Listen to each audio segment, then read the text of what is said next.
2024 का चुनाव नजदीक है। कुछ समय के बाद चुनाव प्रचार शुरू हो जाएगा और जनता 2024 के लोकसभा में जाने के लिए तैयार हो गई है, मत देने के लिए तैयार हो रही है। 2024 में जनता के लिए बल्ले बल्ले होने वाला है। कारण कि राजस्थान, मध्य प्रदेश में, छत्तीसगढ़ में जो चुनाव हुआ है, उस जनता को जो मिला है, जो मिल रहा है, जो मिलने वाला है, उससे कहीं ज्यादा अब 2024 में जनता को मिलने की उम्मीदें हैं। आज तक जो जनता को दिया जा रहा था कैश के रूप में, उसको सब्सिडी के रूप में, उसको सत्ताधारी पार्टी रेवड़ियां बता रही थी। लेकिन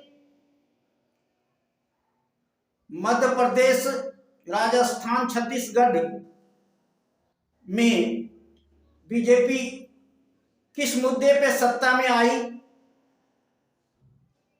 वह मुद्दा पूरे देश के लिए हो गया। आज जनता को उम्मीद जग गई है कि अब हमें कैश के रूप में भी कुछ मिलने वाला है, जिसको रेवड़ियां नहीं कहा जा सकता। जन कल्याण के तरह ही कैश ट्रांसफर को भी समझा जाएगा। एक समय आवाज आई थी कि जनता को इस बहुमंडलीयकरण समय में जनता को मतदाता सुरक्षा भत्ता मिलनी चाहिए। शायद उस समय अटपटा लग रहा था, लेकिन आज शायद जनता के लिए मतदाता सुरक्षा भत्ता मिलना आसान हो गया है और सरकार अब मतदाता सुरक्षा भत्ता दे सकती है। शिक्षा मुफ्त, दवा मुफ्त और 18 साल से ऊपर वालों के लिए मतदाता सुरक्षा भत्ता। अन्य कल्याणकारी योजनाओं को बंद करके सरकार मतदाता सुरक्षा भत्ता 5,000 दे सकती है। शायद अब जनता को उम्मीद लगने लगी है कि संविधान में जो आर्थिक प्रजातंत्र की बात की गई थी, अब सरकार कुछ न कुछ अंश जनता को देने का शुरुआत करेगी और 10% पूंजीपतियों, उद्योगपतियों के ऊपर भारी भरकम टैक्स लगा करके इस राशि को पूरा किया जा सकता है। लेकिन सत्ता में बैठी हुई जो दल है वह यह काम नहीं कर सकती। लेकिन इंडिया गठबंधन में जो दल है, उसमें से कुछ दल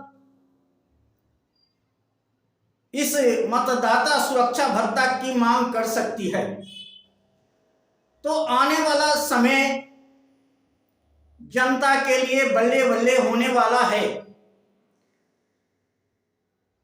अब किसान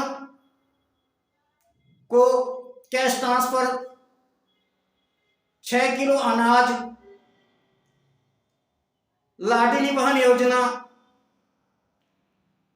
और तरह तरह के वृद्धा पेंशन, तरह तरह की पेंशन को बंद करके एक ही मतदाता सुरक्षा भत्ता अगर सरकार देती है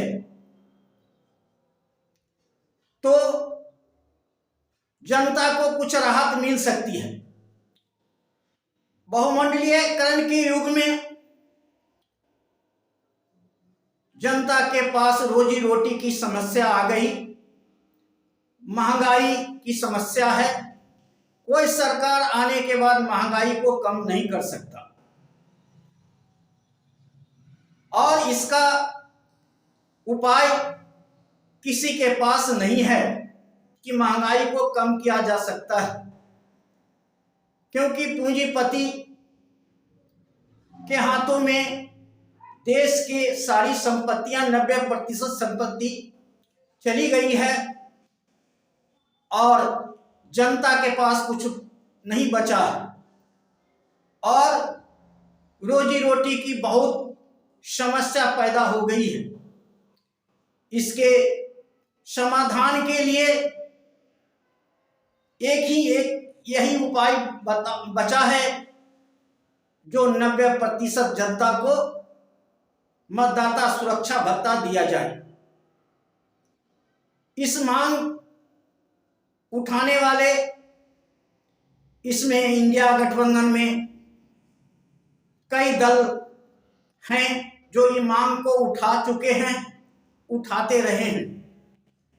आज जब कैश ट्रांसफर की बात आई है तो यह मुद्दा फिर उठने वाली है और जनता इस मुद्दा को उठाने का काम करेगी। विभिन्न योजनाओं को बंद करके जनता के लिए एक ही, जब 18 साल से कम उम्र के बच्चे को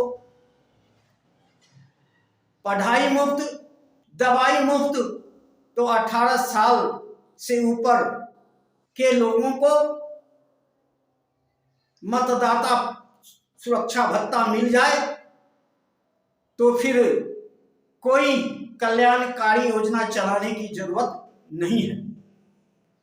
हम समझते हैं कि इंडिया गठबंधन इस मुद्दा पर विचार करेगी और जनता को बल्ले बल्ले होने का उम्मीद दिखाई पड़ रहा है। मैं भी यही चाहता हूं कि जनता को मतदाता सुरक्षा भत्ता मिले। इन्हीं के साथ धन्यवाद।